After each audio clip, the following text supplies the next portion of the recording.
और अब यहाँ आपको बताएंगे मानसून बारिशों में कपास के काश्तकारों को कौन सी एहतियाती तदबीर इख्तियार करना चाहिए। जानते हैं नुमाइंदा आज न्यूज़ शुजाबाद जाहिद महमूद से। जी बताइएगा। मुल्क भर में इस वक्त बारिशों का स्पेल जारी है और इन बारिशों से कपास की फसल पर क्या असरात मुरतब हो रहे हैं। मेरे साथ इस वक्त असिस्टेंट डायरेक्टर ज़राअत असदुल्ला खान मौजूद हैं। आइए इनसे बात करते हैं। जी, बारिश की सूरत में आप लंबाई की रुख अपना गड्ढे खोदें ताकि पानी उसके अंदर जमा हो। इसके अलावा अगर नीचे खेत है उसके अंदर अपना पानी निकालें ताकि 24 घंटे के बाद पानी अपना कपास के अंदर मौजूद ना हो। इसके अलावा सफ़ेद मक्खी, सब्ज़ तिल्ला, थ्रिप्स, उस हवाले से हमारी टीमें मुतहरिक हैं। हफ्ते में 2 बार पेस्ट स्काउटिंग हो रही है, तो इंशाअल्लाह इस बार कपास की अच्छी पैदावार रहेगी। इसके अलावा जड़ी बूटियों का तदारुक करें। हमारी जो अगेती कपास है जहाँ पे चुनाई हो चुकी है वहाँ पे आधी बोरी यूरिया खाद या 1 बोरी गवारा खाद इस्तेमाल करें ताकि उसकी नशोनुमा मज़ीद अच्छी हो। जी, आपने असिस्टेंट डायरेक्टर असदुल्ला खान की बात सुनी, तो काश्तकारों को चाहिए कि महकमा ज़राअत की जानिब से जो हिदायत जारी की गई हैं बारिश के मौसम में, तो उस पर अमल करते हुए अपनी फसल को बेहतर से बेहतर बनाए। टंडो मोहम्मद खान में एक ऐसा कब्रिस्तान भी है जहां लवारिस और नामालूम अफराद की मैयतें दफन की जाती हैं। लवारिस कब्रिस्तान में दर्जनों मैयतें दफन हैं। टंडो मोहम्मद खान से मोहम्मद अंसार की रिपोर्ट देखते हैं।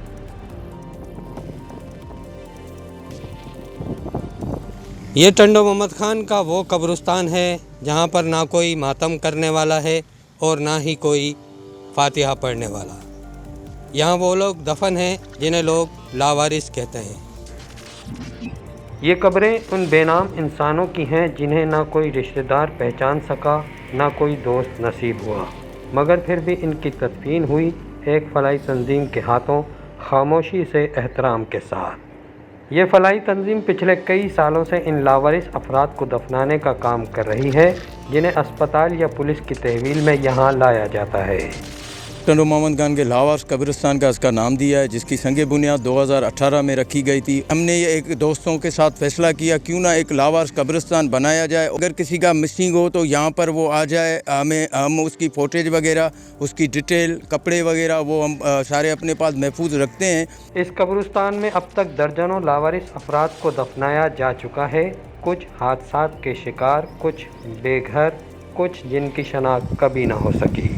लावारिस लाशें जितनी भी मिलती है यहाँ पर नहरों में, कचरा कुंडियों के अंदर और गटर नालों के अंदर जो मिलती है उसकी तस्लील होती रहती है। इस वजह से हमने ये मखसूस कब्रिस्तान बनाया है। इस कब्रिस्तान के अंदर तकरीबन 57 लाशें दफन है, जिसमें 33 मर्द हज़रात है, 2 औरतें हैं और 22 नौमौलूद बच्चे हैं।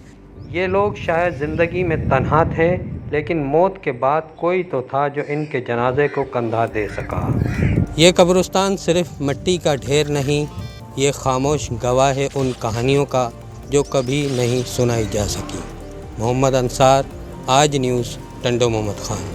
चीनी की बढ़ती कीमतों की बात करेंगे। हैदराबाद में भी चीनी की कीमत 200 रुपये फ़ी किलो तक जा पहुंची है। चीनी की कीमत सुनकर ही लोगों की ज़बान का जायका कड़वा होने लगा है। वसीम खान की रिपोर्ट देखिए। पेट्रोल, दालें, सब्जी और दीगर अशियाए खुरोनोश के साथ साथ चीनी की कीमतों को भी पड़ लग गए हैं।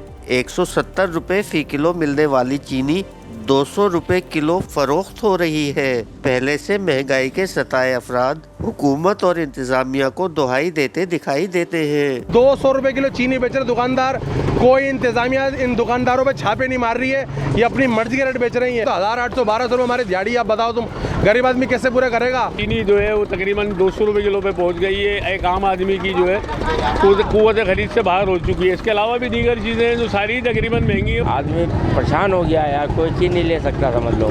गरीब आदमी कहाँ से कमाएगा, कहाँ से खाएगा। चीनी बहुत महंगी होती जा रही है। चीनी पे क्या है का बुरान आ रहा है, क्यों आ रहा है ये? बाहर मुल्कों में वहाँ से फिर वापसी इंपोर्ट करते हैं तो फिर हमें भी महंगी खरीदना पड़ती है। तो जब महंगी खरीदेंगे तो भाई महंगी बेचेंगे। लोगों का कहना है कि घर में कभी कभी थोड़ी सी स्वीट डिश बनवाकर कुछ देर के लिए खुश हो जाते थे। मुनाफाखोरों ने उनसे ये खुशी भी छीन ली है। कैमरामैन अदनान जई के साथ मोहम्मद वसीम खान, आज न्यूज़, हैदराबाद। लाड़काना में चीनी की बढ़ती हुई कीमतों पर कंट्रोल ना हो सका। मुख्तलिफ इलाकों में चीनी महंगे दामों फरोख्त होने लगी है। मजीद तफसीलात जान लेते हैं। सलामत अबड़ो हमारे साथ मौजूद हैं। जी सलामत, अपडेट कीजिएगा। जी बिल्कुल, पहले ही आवाम जो है महंगाई के बोझ तले दबे हुए हैं। सब्ज़ी, फल, फ्रूट, अशिया खुर्दनोश की कीमतें भी आसमान से बातें करने लगी हैं और ऊपर से चीनी की कीमतों में भी इजाफा देखने में आ रहा है। तकरीबन 15 से 20 रोज़ कबल जो अगर बात की जाए चीनी की कीमतों की तो 170 रुपये मार्केट में फ़ी किलो फ़रोख्त की जा रही थी, जो कि अब 190 रुपये फ़ी किलो फ़रोख्त की जा रही है और कोई पूछने वाला नहीं है। जो और चीनी से जो बनने वाली अशिया हैं, मिठाइयाँ, बेकरी आइटम्स और चाय जो है वाफिर मकदार में लोग इस्तेमाल करते हैं, उनकी कीमतों में भी इजाफा हो जाएगा। कोई पूछे से शहरियों को मुश्किलात का सामना करना पड़ेगा। शहरियों से हमारी बातचीत हुई है। शहरियों का कहना है कि प्राइस कंट्रोल कमेटियाँ, ज़िला इंतजामिया या मुतल्लिका इदारे हैं वो इस पर चीनी की बढ़ती हुई कीमतों पर कंट्रोल करें ताकि आवाम को हकीकी माना में रिलीफ हासिल हो सके और शहरी सुख का सांस ले सके। लालिया में अरबी की फसल तैयार हो गई है, मार्केट में एंट्री दे दी। जड़ वाली सब्जी की अहमियत एक बार फिर उभर कर सामने आ रही है। तफसीलात जान लेते हैं हमारे नुमाइंदे राना मोहम्मद तईम से। जी राना। बिल्कुल, लालिया और गिरदनवा में भी अरबी की काश्त को एक नई अहमियत हासिल हो रही है, क्योंकि ये जड़ वाली सब्जी ना सिर्फ ग़िज़ाइयत से भरपूर है बल्कि बदलते हुए मौसमी हालात में बआसानी से उगाई जा सकती है। ज़राई माहिरीन का कहना है कि अगर इस फसल पर तवज्जो दी जाए तो ये देहाती मौशियत के लिए एक नफा बख्श फसल साबित हो सकती है। अरबी में फाइबर, विटामिन सी, मैग्नीशियम और पोटेशियम की वाफिर मकदार मौजूद होती है, जो सेहत के लिए मुफीद है। माहिरीन का कहना है अरबी की काश्त कम पानी और महदूद जमीन पर भी मुमकिन है, जिसे छोटे किसानों को खातिर खा फायदा भी हो सकता है। जी। दीपालपुर में गरीब और मुतवस्सित तबके के लिए चिकन भी पहुंच से दूर होने लगा है। फी किलो 575 रुपये में फरोख्त होने लगा। तफसीलात जानेंगे, वहां पर मौजूद हमारे नुमाइंदे चौधरी नियाज अहमद सहू से। जी बताइएगा। जी बिल्कुल, महंगाई हर तरफ से आ रही है, यही दुहाई। अगर मैं बात करूं यहाँ पर चिकन के हवाले से तो दीपालपुर में चिकन ने जो है वो 5 सेंचुरियाँ क्रॉस कर ली हैं। इस वक्त दीपालपुर में चिकन जो है वो 575 रुपये में फ़रोख्त होने लगा। इस वक्त मेरे साथ कुछ शहरी मौजूद है, आइए हम उनसे जानते हैं कि चिकन के हवाले से उनका क्या कहना है। बीफ है वो भी 1200-1300 रुपये का किलो चल रहा है और रहती सहती जो कसर है वो जी चिकन ने भी निकाल दिया है। आज चिकन लेने आए हैं, गरीब आवाम क्या करेगी। मुर्गी भी नहीं ले खा सकता बंदा। 575 रुपये किलो, वो तो कट्टे का गोश्त चले जाओ तो 1100 रुपये किलो, 1200 रुपये किलो। बिल्कुल, जैसा कि आपने जाना कि यहाँ पर मौजूद शहरियों का ये कहना है कि मटन, बीफ तो दूर की बात, अब चिकन जो है वो भी इनकी बस के बात नहीं है। जबकि दूसरी जानब यहाँ पर जो है वो प्राइस कंट्रोल कमेटियाँ हैं वो बिल्कुल गैर फाल हैं, वो कहीं नज़र नहीं आ रही। जी। मियां चुन्नू में सब्जी की कीमतों में मुसलसल इजाफा हो रहा है, जिसके बाद शहरियों का किचन बजट पूरी तरह मुतासर हो रहा है। मज़ीद तफसीलात जानेंगे हमारे नुमाइंदे नसीर शहजाद से। जी बताएगा नसीर। बिल्कुल, इस वक्त मैं सब्ज़ी मंडी मियां चुन्नू मौजूद हूँ। यहाँ पर महंगाई का तूफान आया हुआ है, वो बहुत महंगी तरीन सब्ज़ी दे रहे हैं। मेरे साथ एक शहरी मौजूद हैं जो सब्ज़ी लेने के लिए आए हुए हैं, उनसे जानते हैं। किसी भी जगह से आप अगर सब्ज़ी खरीदने जाएँ तो कोई सब्ज़ी जो है 200-250 रुपये किलो से कम नहीं मिल रही और जो हुकूमत की तरफ से रेट लिस्ट लगाई गई हैं उन पर किसी किस्म का कोई अमल दरामद नहीं हो रहा। दाल वगैरह, कोई चावल वगैरह बंदा ख़रीद के गुजारा करने की कोशिश करता है, लेकिन करियाने की दुकानों पर भी यही सूरत हाल है। वहाँ भी वो उन्होंने मानी के जो रेट लगाए हुए हैं। मेरी DC खानेवाल और असिस्टेंट कमिश्नर मियां चुन्नू से गुजारिश है कि खुदारा कोई गौर करें, अपनी ज़िम्मेदारियों को अदा करें, अपने फ़राइज़ की अदायगी करें और ये जो रेट लिस्ट जारी की जाती हैं इस पर अमल दरामद कराएँ। शहरी का कहना था कि सब्ज़ी की कीमतों को कंट्रोल किया जाए और महंगाई को कम किया जाए और मजिस्ट्रेट जो हैं वो प्राइस कंट्रोल मजिस्ट्रेट वो सब्ज़ी मंडी आएँ और उनको चेक करें और चेक करने के बाद रेट लिस्ट वगैरह चेक करें और उसके मुताबिक सब्ज़ी फराहम की जाए। जी। दूसरी जानब जलालपुर पीरवाला में जमात इस्लामी ने अशिया खुर्दनोश की बढ़ती हुई कीमतों के खिलाफ एहतजाज किया है। तफसीलात जानेंगे मुजफ्फर अयाज ताहिर से। जी मुजफ्फर, अपडेट कीजिएगा। जी बिल्कुल, मैं मौजूद हूँ जलालपुर पीरवाला में। एक बार फिर जलालपुर पीरवाला की बात करें तो महंगाई का अरूज है, महंगाई बहुत ज़्यादा है, जो बुनियादी चीज़ें हैं वो बहुत महंगी हो गई है। जमात इस्लामी की जानिब से आज एहतजाज किया जा रहा है कि महंगाई को फौरी तौर पर ख़त्म किया जाए। मेरे साथ कुछ जमात इस्लामी के कारकुन मौजूद है, मुझे इनसे जानते हैं कि इस हवाले से इनका क्या कहना है। जलालपुर शहर में महंगाई की भरमार है, हर जगह पे अशराफिया लूट रहा है, तो हुकूमत इस चीज़ पे कोई तवज्जो नहीं दे रही। जमात इस्लामी इस सिलसिले में पूरे मुल्क में एक अवामी तारीख चला रही है। इंशाअल्लाह हमारे अरबाब इख्तियार से इल्तजा है कि अवाम को जीने का हक दें और इन चीज़ों को कंट्रोल करें। जी बिल्कुल, जमात इस्लामी की जानिब से पूरे मुल्क में आज से एहतजाज किया जा रहा है कि महंगाई फौरी तौर पर कम की जाए ताकि जो गरीब तबका लोग हैं, जो सफ़ेद तबका लोग हैं, उनको रिलीफ मिल सके। जी। Welcome back. दुनियापुर में वापडा की ना दहिंदगान के खिलाफ कार्रवाइयां जारी है। म्यूनिसिपल कमेटी दुनियापुर वापडा की 66 लाख रुपए की ना दहिंदा निकली। वापडा टीम ने बिजली कनेक्शन काट दिया है। तफसीलात जानेंगे चौधरी जाहिद महमूद से। जी आगा कीजिएगा। सब डिवीज़न में आपको दुनियापुर में जो है ना दहिंदादारों के खिलाफ कार्रवाई शुरू कर दी हैं। इस वक्त म्यूनिसिपल कमेटी दुनियापुर की जो है बिजली के कनेक्शन मुनक़ता कर दिए गए हैं। म्यूनिसिपल कमेटी के जुम्मन जो है 66 लाख रुपए की रकम जो है वाजिबुल अदा थी, जो अदा ना की गई है, जिस पर महकमा वापडा ने कार्रवाई की है। बिजली कनेक्शन मुनक़ता कर दिए गए हैं।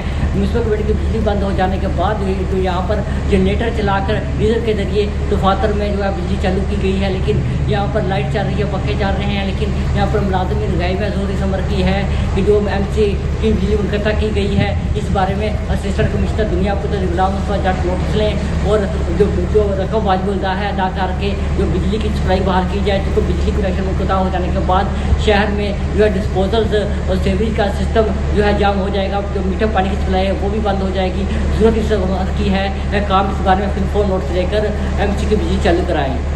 दीपालपुर में गैर एलानिया लोड शेडिंग और 200 यूनिट का हिंसा क्रॉस करना शहरियों के लिए भयानक ख्वाब बन गया है। तफसीलात जानेंगे हमारे नुमाइंदे नियाज अहमद सहू से। जी बताइएगा।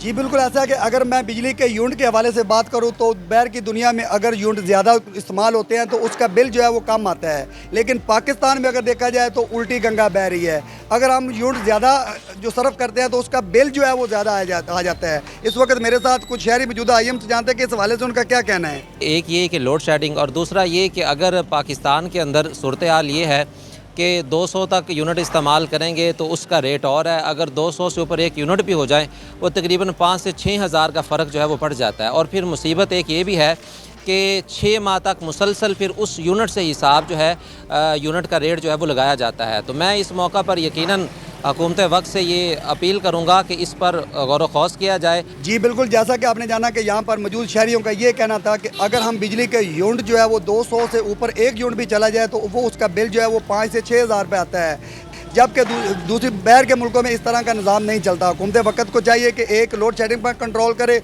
दूसरा जो है वो इस हवाले से सोचे। जी सेवन शरीफ की यूनियन काउंसिल झंगारा और बाजरा के रिहायशियों ने अपनी ज़मीनों के मुआवजे न मिलने पर एहतजाज किया है। तफसीलात जानते हैं हमारे नुमाइंदे मीर हमजा से। जी मीर।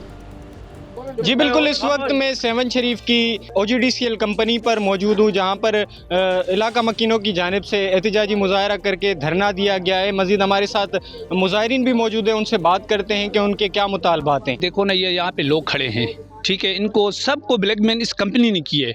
वडेरा शाही को घर जाके पैसे दे रहे हैं, वो वडेरे घर बैठे हुए उनको पेमेंटें दे रहे हैं। ये गरीब आवाम है जिसका ज़्यादा नुकसान इनका हुआ है, वडेरों को नहीं हुआ है, आवाम का हुआ है। आवाम यहाँ पे धिक्के खा रही है, वो जो है ना चोरों की तरह छुप के बैठ गए हैं, ब्लैकमेल कर रहे हैं, कल दे रहे हैं, आज दे रहे हैं, फिलानी जगह पे दे रहे हैं, वो उधर आप लोगों को दे रहे हैं पैसे। बिल्कुल, आपने मौजूद मुजाहिरीन की बातें सुनी। उन्होंने आला हुकाम से ये मुतालबा किया है कि खुदारा इस कंपनी के खिलाफ कानूनी कार्रवाई की जाए और हमें अपना हक जो है वो दिलवाया जाए।